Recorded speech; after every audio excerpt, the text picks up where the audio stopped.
Hi, thanks so much for tuning in. You're watching BQPrime. My name is Alex Matthew, and this is a corporate interview. We do quite a few of these, but this particular company is quite interesting because over the past year, its stock has risen by over 100%. It's more than doubled. And in fact, it's had a stellar year to date so far, if you look at 2023 as well. Over 65%, in fact. I'm talking about BLS International. I'm joined by the joint managing director of the company. We've got Shikhar Aggarwal joining in. They've had quite a good first quarter as well. Shikhar, thanks so much for taking the time. And I thought that this would be a good opportunity to catch up with you because I don't think that we spoke after the earnings. You've managed, I think, to achieve that 20% EBITDA margin mark that you've worked towards for a while. But more than anything else, I think if you look at the year-on-year growth in the first quarter, it's been quite good. What are the factors that are leading to that and break this revenue pie down for us? Thank you. So as you know, during the first quarter, we had achieved a revenue of 383 crores, which is a 40% growth compared to the similar quarter last year. And at an EBITDA level, we had achieved an EBITDA of 80 crores, which is 140% growth compared to similar quarter last year. If you see the factors leading to this revenue growth, last year we had just reached 70% of the pre-COVID volume that we had done in 2019. During this first quarter, we have seen certain revenue coming in from countries like China, which was practically negligible last year.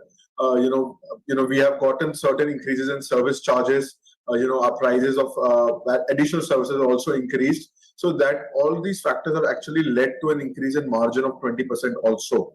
A lot of these new contracts that we had won in the last few years, some of them have been deployed, some revenue have started to come in from that. So I think these are all the factors because of which we have reached this margin level. And also, the expenses that we have reduced during COVID, some of this, some of the new way of business we have learned. So some of those expenses have not come back till now. So that is why, now the margin that we've achieved, we look forward to maintaining and even improving that in the coming few years.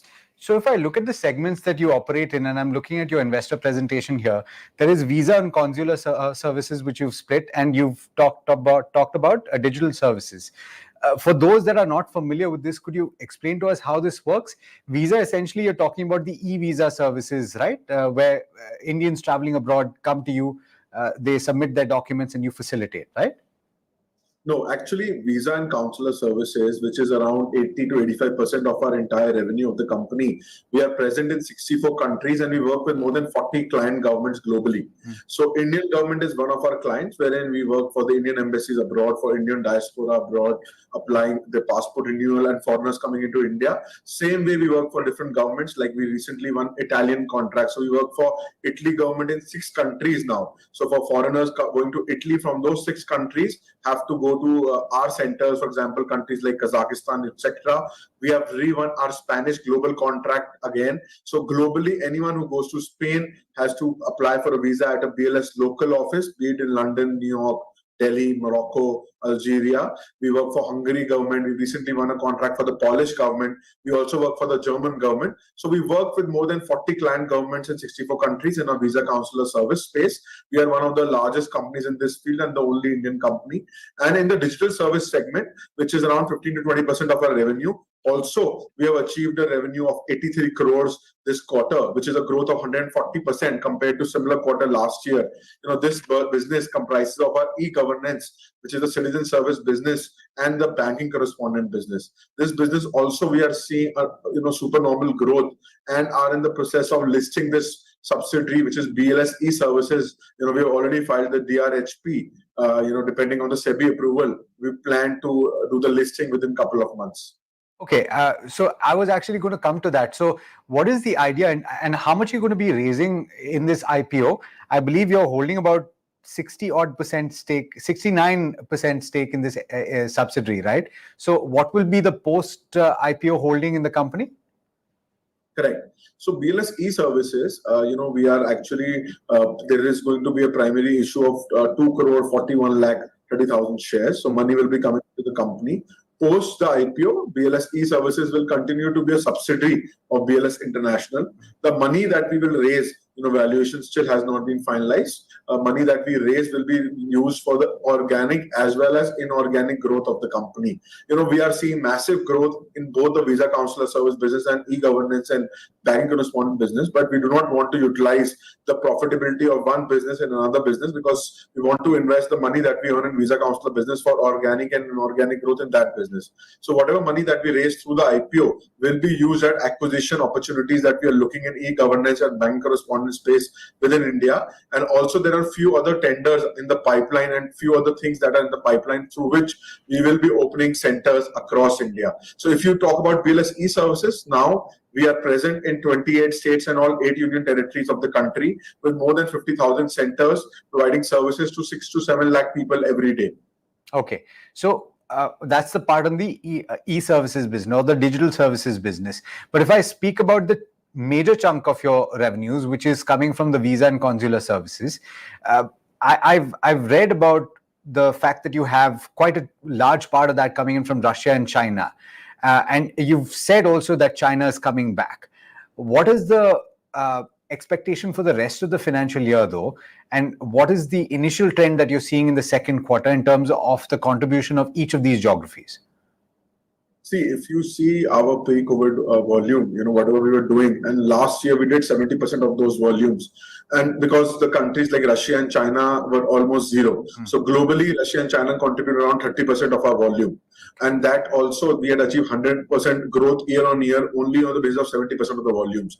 Now, during the first, second quarter, we have seen gradual opening happening in China, where we have opened our offices all across the country. We had more than 15, 18 offices across different cities. We have opened them up. We are seeing volumes coming in back. Regarding Russia, the volumes are still negligible. So from China, I think before the year end, we should see pre-COVID or better volumes coming in from China. The revenues that we have achieved during the first quarter, we wish and we try to maintain those revenues and profitability. And in the coming years, the contracts that we have already won, that we are starting to deploy, revenue and profitability will also start coming in from that. And on top of that, if you talk about the opportunity, if you see the multi-billion dollar worth of contracts that are up for renewal, in which we are bidding for, some of that we have already won, like different Italian contracts, German and Polish contracts. Multiple other contracts are up for bidding, in which if we win certain market share, there will be definitely a boost to revenue and profitability of the company. How difficult is it to get these contracts, and what is the term of these contracts on average in terms of years? See, we started the company in the year 2008-7, and now we have reached this stage. It took us 15, 16 years to convince different governments across the world as an Indian company, going to European and American governments, to convince them to give us work. Once we perform their services year on year, that is the reason we have renewed our contracts, like with the Spanish government. Again, after 6 years, in which a lot of these economies are dependent on tourism in a big way. So typical duration of these contracts are 5 to 7 years. As you know, recently we have won big contracts, like with the German government, which is for 7 years, where we opened 10 offices in the US and 2 in Mexico, with the Polish, with Italy, with Hungary. So we also work for the American government. So different governments, actually it was very difficult for us as we were starting a company. But now, since we have matured, governments trust us, we perform the work. So now we have a good chance. We are qualified for all these tenders that are coming up for renewal. And governments have also mandated a policy where they want to divide the world into multiple players. And there are only a handful of niche players, since there is a big entry barrier in this business. So I think we stand to gain in the next few years, with the volumes also driving up. And also there's a new element of new governments which are outsourcing for the first time. For example, they recently won contracts for governments like Philippines, Brazil, which were never outsourced. So there are many new governments also wherein we are looking at outsourcing. So give me a sense of what is on the cards for this particular financial year. How many large contracts are up for renewal that you are bidding for or have bid for? See, first of all, we talk these contracts, winning them takes years, So we've been working on many contracts for the last 1-2 years, and the opportunity size is upwards of $1 billion. Some of that has been fruitfulizing. We have been winning some of those contracts. So, even if we win the contracts, some of those contracts this year, maybe revenue starts coming in. We do deployment this year or next year. I'm not too sure, and the revenue starts coming in. But whatever revenue that we have achieved in the first quarter, we wish to maintain those numbers. If there is an increase from China and the new contracts that we have won, the deployment comes in full swing, like with Italy, Poland, and Hungary, then definitely there will be a further rise in revenue and profitability of the company. Okay, now coming to the profitability and coming to that 20% EBITDA margin number, you mentioned that there is a lot of opportunity on the revenue side. So that's clearly one aspect. I think the other aspect is going to be value-added services, which shows up the profitability as well.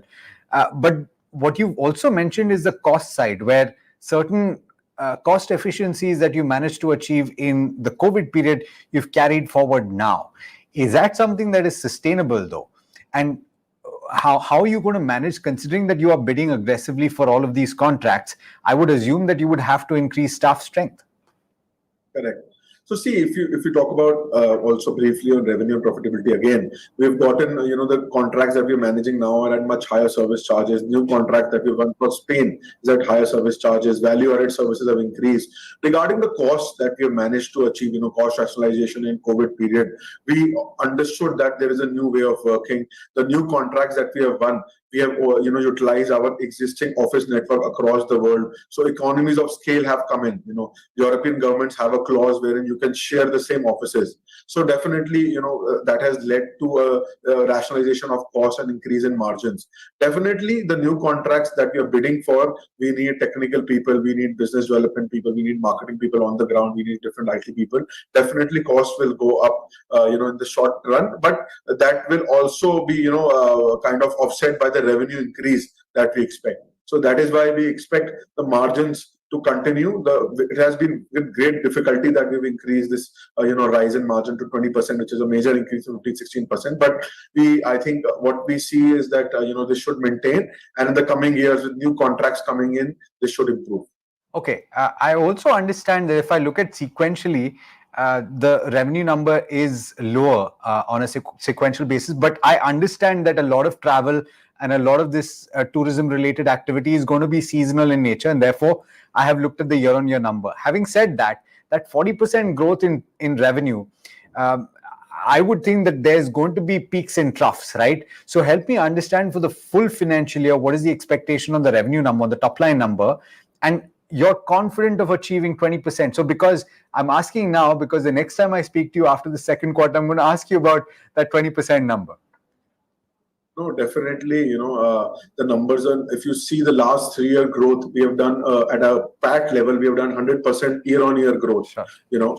And you already, if you see the first quarter numbers, there is a growth of more than 40 to 50% in EBITDA, PAT, and revenue of the company. So definitely, compared to last quarter, there is a slight dip because this is a seasonal business.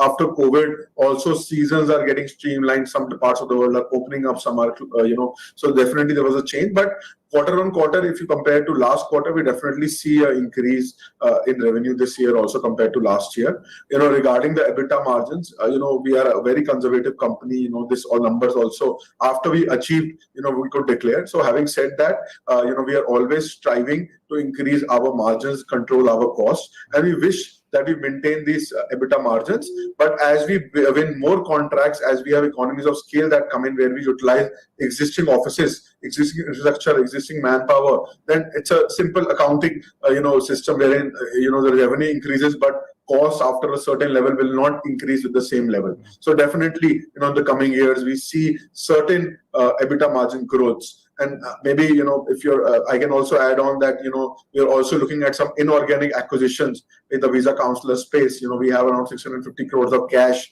that we have earned in the last 12-15 years, and we have been very conservative. We have been a dividend declared company from day one. We also acquired our first big acquisition last year. So we have done 2 acquisitions till now. Now we are also looking at one, some of the acquisition visa counselor space. If that happens, then probably, we could combine more of our offices, get into more new governments, and actually, get a more advantage of economies of scale. This year itself? So we are constantly looking at different opportunities. We're conducting due diligence, but our scale, wherein we want to recover our investment in 5 to 6 years, and whatever extra benefit that we get, 1+1, if we can make 10, whatever that benefit is, so we look at companies accordingly to that. So we are always doing due diligence, but it could maybe this year, next year, or next to next year. I don't know exact now time, but we are aggressively looking at opportunities, in the near future. You're keeping us guessing. So is it more likely this year or next year, and less likely in the year after that? Give us a sense. I think from where we stand, we want to do an acquisition every year, with the increased cash flow that we expect coming into the company from in the next few years. So definitely, effective utilization of the cash, will be deploying it in acquiring new contracts with different governments and also acquiring companies in the similar field. So definitely, we see us, now the scale that we have achieved, we see us expanding our base and scale from here on, where we see multiple outsourcing opportunities across the world, in Latin America, Africa, which is completely a virgin territory. A lot of developed governments like UK are outsourcing different parts of their services, right from NHS. So there is enormous opportunity in our industry. Fantastic. Shikhar, pleasure speaking with you, and I'm glad that we managed to catch up. I look forward to speaking to you after the second quarter earnings as well. Thank you so much for inviting us. All right, viewers, there you have it. The management of BLS International. It's going to be a stock to watch because there's an IPO coming up as well as of the subsidiary that Shikhar mentioned, and the earnings are certainly something to look forward to. Do stay tuned. Lots more coming up over the course of the day, and this is BQ Prime.